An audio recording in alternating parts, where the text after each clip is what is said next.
Welcome to You and Your Money, empowering you to plan well, invest well, and live well.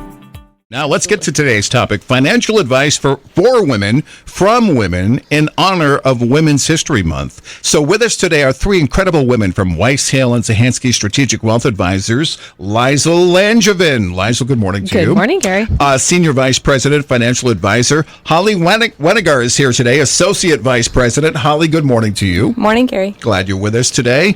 And she's Associate Vice President, Wealth Advisor. Also, Kate Pitts is here. Kate, good morning. Good morning, Gary. Thanks for having us. You bet. Associate Vice President, Client Experience and Relationships. Now, Kate, I understand that you credit female colleagues for helping build your confidence early in your finance career. Tell me a little bit more about that. Yeah, absolutely. So I actually graduated from college with a marketing degree. So when I went into the finance industry, it seemed completely foreign to me. And there's just so much jargon that people use, so it was really hard to understand.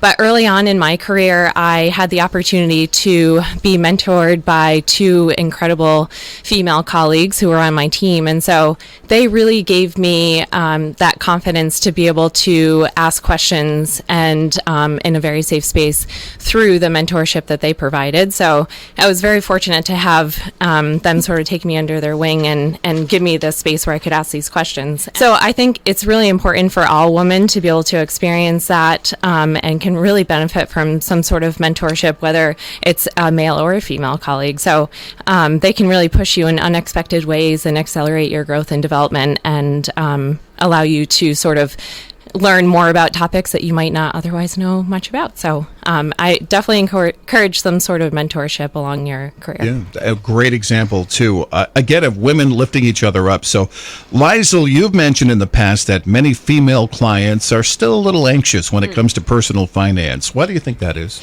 Well, it's probably a little different for everyone, but there's some things in my career that I've seen over time, and they've all gotten better. But number one, historically, women haven't controlled household finances, and that's changing. I'm seeing more women involved in making those choices and decisions about money, and more women joining investment meetings. We always encourage that both spouses come to meetings. And then number two, women tend to be primary caregivers for both children and their parents, sometimes pausing their careers to care for others. So they don't typically have as much money to invest, and they aren't having those investment conversations typically.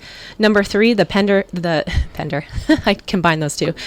Gender pay gap is still very much a challenge. It's getting better, and I'm seeing a lot of women breadwinners in a lot of my meetings, which is great. So as a result of all of this, it can create that fear and sort of that self-doubt that women deal with as they think about finances. Yeah, I can definitely see how those challenges could have those effects. So what tips do you have for overcoming these barriers? Well, regardless of your gender, if you're someone that feels a lack of confidence when it comes to financial matters, certainly it's important to understand that knowledge can really give you that, it can alleviate that fear and give you that empowerment to feel good about it. So number one, give yourself permission to make financial literacy a priority.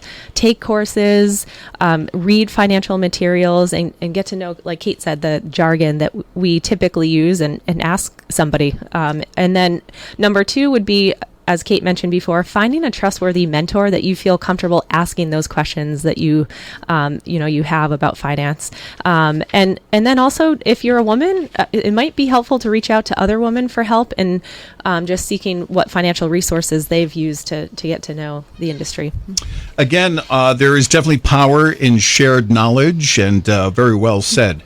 All right, Holly, I know you've benefited from supportive mentors during your finance career as well. So how can women go about finding those positive role models? Great question, Gary. I've been fortunate to have wonderful both male and female leaders and mentors at WHC as well as throughout my career in finance. And if you're lacking financial confidence, I would recommend seeking out a mentor or an advisor of either gender that you feel comfortable talking to, who truly listens to understand your whole situation and your goals. Building that relationship where it's, as Kate said, is a safe space to talk and communicate is really important.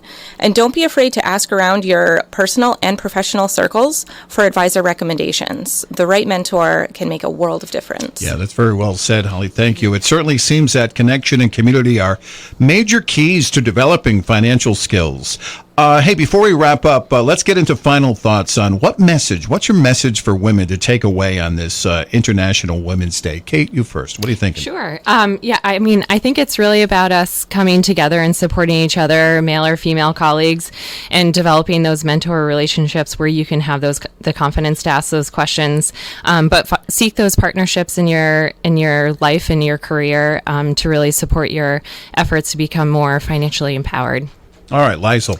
My takeaway is that building wealth really does favor the bold. So don't be afraid to define what building wealth means to you, and take charge of your financial future and believe in your ability to master that. You can do it.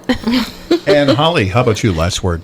Be authentic to who you are and know that you don't have to figure it all out alone.